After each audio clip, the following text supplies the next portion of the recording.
बीकानेर में खेजड़ी वृक्षों की कटाई पर विश्नोई समाज में आक्रोश। बीकानेर में सोलर प्लांट लगाने के लिए खेजड़ी वृक्षों की कटाई को लेकर विश्नोई समाज में गहरा आक्रोश है। विश्नोई समाज की आस्था और संस्कृति में खेजड़ी वृक्षों का विशेष स्थान है।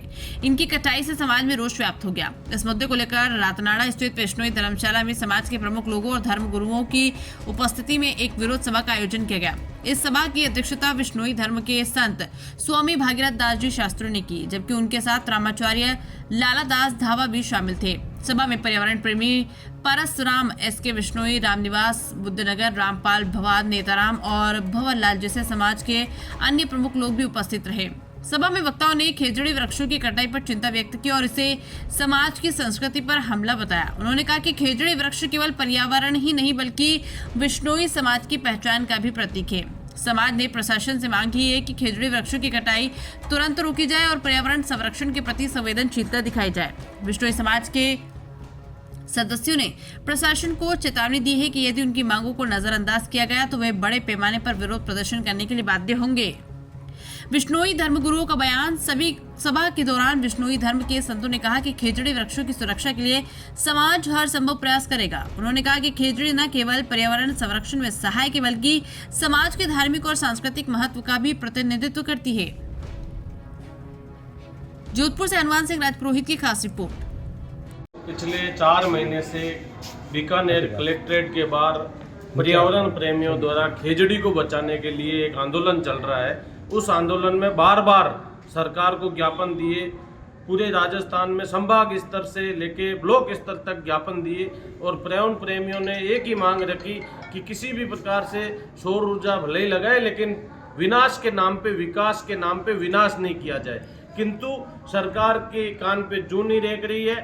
बीच में कैबिनेट की एक बैठक की, उसमें गोलमोल एक निर्णय लिया गया कि खेजड़ी नहीं काटी जाएगी और अति आवश्यक हुआ तो काटी जाएगी। उसमें किसी भी प्रकार का स्पष्टीकरण नहीं दिया गया सरकार की तरफ से कि खेजड़ी को किस परिस्थितियों में काटा जाएगा और खेजड़ी हमारे राज्य का राज्य वृक्ष है, उसके संरक्षण के लिए राज्य सरकार क्या निर्णय ले रही है, इस बातों को उन्होंने खोला नहीं। विश्नोई समाज के साथ साथ 36 कौम के पर्यावरण प्रेमी ये चाहते हैं कि खेजड़ी बचे, हरा वृक्ष बचे, वन्यजीव बचे, प्रकृति बचे और प्रकृति में के साथ साथ हमारा विकास हो, मानव का विकास हो और मानव विकास के साथ साथ विकास की गति बढ़े।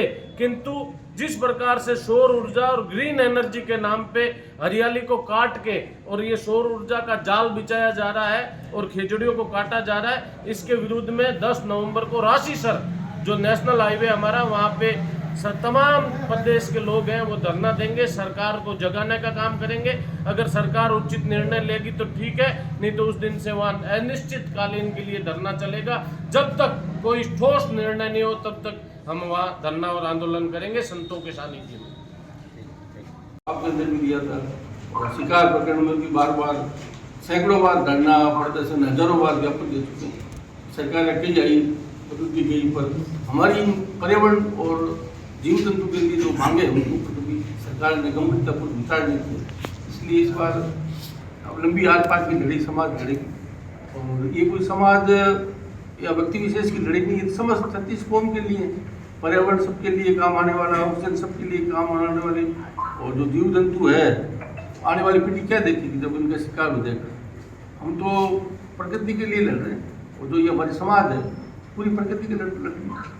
जबकि आप ही के कुछ प्रिंट मीडिया में लोग जो बार बार हमारे कुछ लोगों की वजह से अंगुली उठाते बार बार, इस चीज़ को आप हाईलाइट नहीं कर पाते। हम लोग भी सैकड़ों सालों से हमारे समाज के लोग पर्यावरण के लिए जहाँ बलि दिए, जीव जंतु के लिए शहीद हुए हैं। और आप क्या कर, ऐसी कौम क्या दुनिया में कोई मिलेगी आपको जो पर्यावरण और जीव जंतु के लिए लड़ते? बिल्कुल हम धरना भी देंगे, रास्ता रोकेंगे, जो भी होगा। और हम कभी भी जो हम ये प्रदर्शन करते हैं हमेशा दलगत राजनीति से ऊपर उठ के, बार बार हम ये कहते हैं, हम हमेशा राजनीति से ऊपर उठ के हर 36 कौम के लिए लड़ रहे हैं। हम तो पूरी धरती के लिए लड़ रहे हैं। इसमें हमारे क्या स्वार्थ है आप लोग बताइए, हमारा क्या स्वार्थ है? हम तो हमारा समय बर्बाद करते हैं, सब कुछ करते हैं, पूरा साधन हमारे लगाते हैं। कोई ये भी नहीं चंदा करते हैं, लोग अपना अपना साधन लेके जाते हैं और सैकड़ों दिन तक बैठे थे। आज कितने दिन से बीकानेर में चल रहा है, उससे पहले फड़ौदी में चला था, जोधपुर में चला, बार बार आज इतने सालों से आप लोग भी कवर कर रहे हो। आपको पता है कि हम लोग केवल इन 2 ही चीज़ों के लिए बार बार आंदोलन करते हैं। ये वो 100 रुपए की जो पेनल्टी वाला मामला है, आज आपने बात को लेकर हम एक पर्यावरण को लेकर के धरना दे रहे हैं। सरकार से मांग रख रहे हैं कि पेड़ों के लिए और वन्य प्राणियों के लिए कठोर कानून बने ताकि पेड़ न कटे और जीव न बने। किस तरह पेड़ कट रहे, कहाँ कट रहे? पेड़ बीकानेर जिले में सोलर प्लांट बन रहे हैं, बहुत बड़े बड़े पेड़ कट रहे हैं, जंगल सब कटाई हो रही है।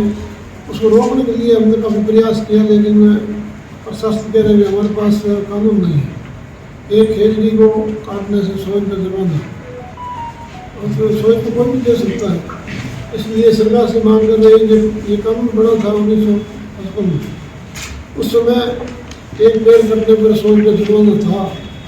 उस समय 100 रुपये मूल्य क्या था, वर्तमान मूल्य क्या है, उसका मूल्यांकन करके मुझे रखो। उस समय 100 रुपये जुर्माना था, उस 100 रुपये लाख रुपये बन रहा था, जुर्माना कर लो, 5 साल में सजा हो तो पेड़ कटे नहीं, पेड़ नहीं कटे तो लोग सांस लेंगे, जीने का तरीका है ये, इसके अलावा तरीका नहीं है। तो पेड़ नहीं होंगे तो जिंदा रहना बहुत मुश्किल है। इसे कोरोना काल में सब देखा है, ऑक्सीजन के लिए लोग मर रहे थे, ऑक्सीजन पेड़ों से आती है और कोई तरीका नहीं, ऑक्सीजन पैदा करने का सिस्टम नहीं है। इसलिए हम सरकार से मांग कर रहे हैं, जब वन्य प्राणी है, प्रकृति का सौंदर्य है, और धराधर साथ लोग शिकार कर रहे हैं, हाईवे पर होटल बढ़ गई और जीव मार के हम लोग ले रहे हैं। इसलिए सरकार कानून बना करके सभी कठोर का पैदा कर जाए, जिससे जीव न मरे। क्योंकि एक जीव को मार कर 5 से 7 हज़ार बेचते हैं, उस पर 50 हज़ार का जुर्माना हो तो जीव नहीं मारेंगे। जीव नहीं मारेंगे तो जीव बचेंगे और प्रकृति का सौंदर्य बचेंगे, सब रहेंगे, हम भी रहेंगे। सबको मार कर हम जिंदा नहीं रह सकते। इसलिए सरकार से मांग कर रहे हैं कि आप हमारी मांग मानो। सरकार मांग मानेगी तब तक हमारा आंदोलन जारी रहेगा। सरकार मांग आज मान कर आज भी हम स्थगित कर देंगे, तब तक सरकार मांग नहीं मानेगी तब तक हमारा आंदोलन जारी रहेगा। आंदोलन में क्या करेंगे आप? करना है आंदोलन में हम पहले तो शांतिपूर्ण प्रदर्शन करेंगे, हम तोड़ फोड़ विश्वास नहीं रखते। शांतिपूर्ण आखिर सरकार नहीं मानेगी तो फिर रास्ता रोकने का काम करेंगे। 10 तारीख से है वहीं पे, एक ही जगह पे है ये आप लोग? हाँ, एक ही जगह है, ठीक। पूरी समाज का है, 36 को हम साथ में